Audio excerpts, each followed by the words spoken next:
అమ్మవారి యొక్క వైభవం మనకి అలా అమ్మవారిని ఇద్దరు ఉంటే ఇంకా యొక్క వైభవాన్ని ఎంత గొప్పగా ఉంటుంది అంటున్నారు మన ఆడవారు. ఒక మహానుభావుడు 11వ శతాబ్దంలో ఒక ఆయన పేరు లోకాచార్యులు, లోకాచార్యులు అంటారు వారు. ఆయన భగవానుడు ఎవరు అని విశేషంతో తమిళ భాషలో అద్భుతంగా ఒక 3 ప్రకరణాలతో 400 వరకు ఉండేటట్టుగా కొన్ని సూత్రాలు రాశారు బాలపురాణంగా. వాటిలో మనకి తెలియజేస్తున్నారు ఒక చోట ఇంటినే స్త్రీ సంబంధం అనుసంధేయం. భగవానుడికి కూడా స్త్రీతో సంబంధం ఉంటేనే ఆయన కూడా వైభవంట.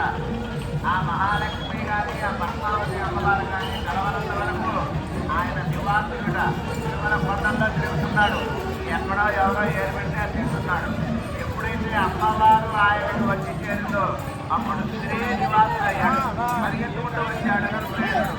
అనంతమైన అపారమైనటువంటి సంపదనే ఆయనకి ఇచ్చాడట. కాబట్టి అమ్మవారిలో ఉన్నటువంటి స్వామి యొక్క వైభవమే వైభవం అంటారు. ఆ వైభవం మనకి ఈనాడు మనకి కల్పవృక్ష వాహనంలో మనకి ఇస్తున్నారు. ఒక మహానుభావుడు అంటున్నాడు, నారాయణాయేతి నామాన్ని నారాయణ అనే నోరు పనిలో ఉన్నాయి.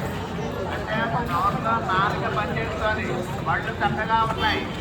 పలకాలి అనే జ్ఞానం కూడా మనకి భగవంతుడు ఇచ్చాడు.